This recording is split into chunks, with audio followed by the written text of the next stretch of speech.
Okay, yeah, so first couple days for me anyway, I just really like to start to get a feel for where my skis are.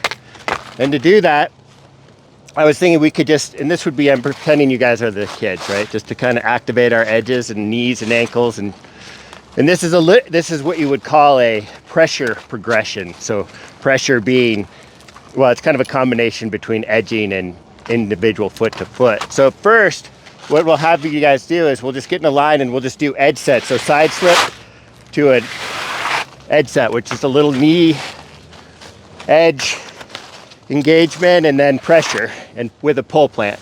So we can just slide down in a group. Why don't half of you guys come over here and face each other and practice those pole plants. So have them pole plant between your boot and your tip. So you want a nice forward pole plant that keeps our body forward. And you want to make sure they're pole planting away from their boot. So if you're pole planting too close to your boot, they'll tend to tip over. And that also tends to keep us up here where we want to be nice and countered over that lower ski. So that pole plant's got to be down and forward. And the other thing to work on in this edge set is inside knee or uphill knee. So like, let's separate those legs and drive that inside knee in also. What you want to look for is parallel shins. So we don't want to edge set like this with one leg or close. We want to be parallel and drive that inside knee in. And that'll be a good trigger for a carving progression on the flats. So that's another thing we can look for. And then always remember to switch sides. And I'll watch you guys. So nice solid edge set. I'm just watching. You guys keep going. Real deliberate pole plant when you stop. You want to pole plant at the same time you edge set.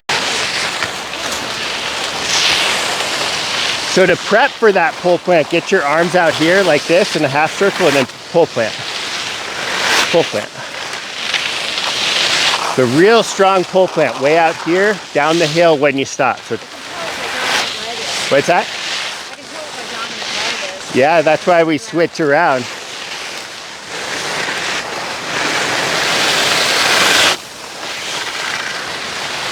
Like a line down your tips and target for that.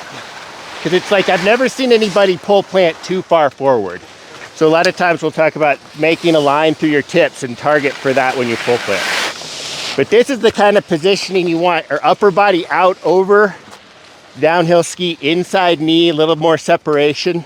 So the other thing that's really good with this age group is to do what I'm doing right here, which is if we're doing any kind of progression drills or skills, to do it in that static environment, because I can give you 1,000 feedbacks while you're in motion and never get you in that perfect position where if we're static, I can really direct you, even, you know, put my hands on your knees or whatever. So everybody get in this nice solid stance with our, so picture a line through our tips.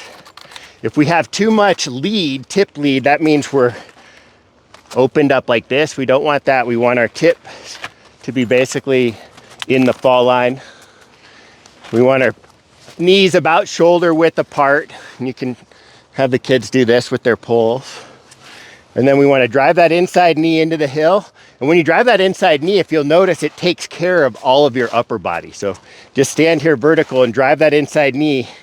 Your outside knee follows naturally. And then it puts your shoulders in line with the fall line also. So ideally what you want is you want your shoulders to the hill, your hips to the hill, your knees to the hill, and your feet to the hill. All these parallel lines. And that's right here. And that's a really strong position. Now, when I'm turning, I can, you know, this ski will be light. All my pressure's here and I'm skiing foot to foot. Any questions? When you're saying inside, are you talking uphill or downhill? Well, I always say inside, outside instead of downhill ski, because if I'm turning this way, it's going to be this knee driving, but it's my inside knee, but it's now my, at the current time in the turn, it's my downhill. So I like inside, outside. Kids seem to notice that better if you're having problems with that terminology with the kids saying, okay, put the pressure on the outside ski. At this age group, 50% of them are gonna do it backwards. So I like the circle because it's not dependent on where I am in the turn. Yeah. Growing up, it was downhill ski, uphill ski, but that's only for this part of the turn, not this part. And the new skis allow us to pressure the uphill part of this turn. And this is where all this, the U16s, FIS are working on pressuring here more than anything. This is fast. So my question is, so you're transitioning right now. So your old outside ski is now becoming a new inside ski. Yep. And when you're saying drive the inside ski, which one are you talking about? Inside knee. So yeah, so in that transition, The new turn or the old turn? so if I'm coming, kind of on a catwalk like this, and I'm coming out of this turn, right? What's really helpful to engage is you pressure the new ski, which is this one. So I was on this ski, right? Transition is new ski, then drive this knee in. Okay. Because if I go new ski and drive this, then I'm A-framed. Okay. Where if I'm new ski, then drive this knee in.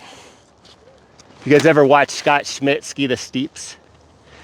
It's all about his inside knee. So he pole plants and then he drives this knee up.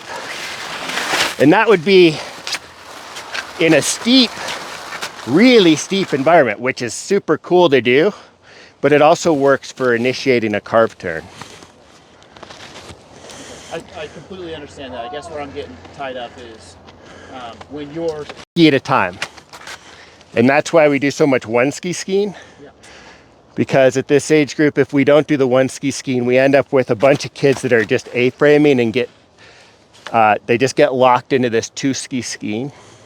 We want foot to foot skiing, so teaching them to balance on one ski, it goes from this where we're just balanced with the tripod to this. And then if we can get them, that's the weight, you're countered over that ski, everything's here. So it should all kind of work itself together. Does that make sense? So for example, a good way to do, the driving of the inside knees in hop turns, carving, steeps, and just like hands on knees when we're on a cat track. It's one way of saying the same thing. So if you can also say parallel shins, that worked really well for my boys because I didn't really think about driving the inside knee at the time. But it's amazing. You drive that inside knee and it pressures the weight on this outside foot. Anybody know how to ski, carve a snowmobile in powder really well? You have to shift your weight with it. You know how it's wild? You turn the wrong way, you get it to lean, and then it's kind of the same thing.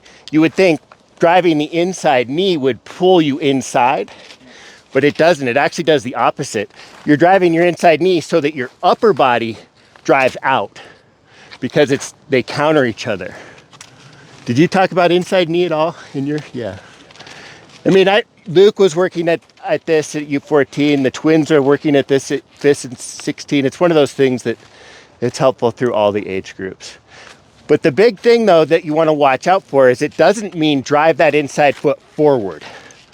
Because if you drive that inside foot forward, what happens to my hips? You dump They your drop hips. inside. And this is something you can get away with these new shape skis, but it's definitely not a habit we want to practice.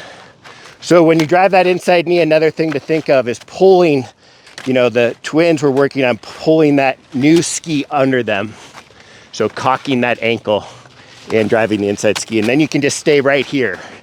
Everything's just in home base right here. So to further our kind of progression with the edging, we can do whirly birds. Let's do whirly birds to the bottom and try to get the kids, to get a max amount. It'll be like, okay, Derek, try to do 10 whirly birds each direction from here to the base of the lift. Give them a little goal. And so when we're doing whirly birds, another thing I like to see is a pole plant to initiate it. It's kind of helps with the turn pole plant too. So it's just a spin. And in order to do a lot of them, they got to get the weight out on the tip to get the tails around, and then the weight on the tails to get the tip around. So we just spin, pull plant, and then switch.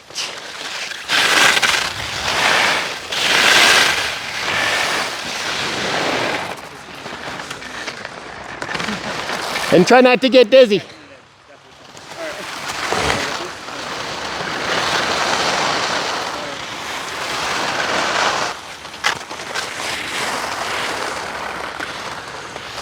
There we go.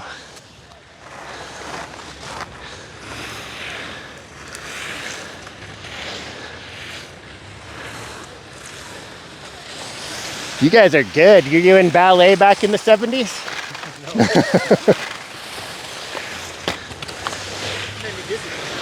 I was just happy I didn't fall. You guys were whipping them around. I'm brand new on these things. I haven't tried these edges out. I was just thinking, This isn't bad on twin tips, but I haven't done it on this kind of stuff. So you guys, when you're doing this, just so for you, you tend to be, your hands just love to be here, just for good imagery with the kids. And I like to talk about elbows, not hands, because I don't want them to I never like to coach hands, but if you're in a situation where you want to get their hands forward, what I like to talk about is make a gap between my elbows and my chest. Because I don't really care if their hands are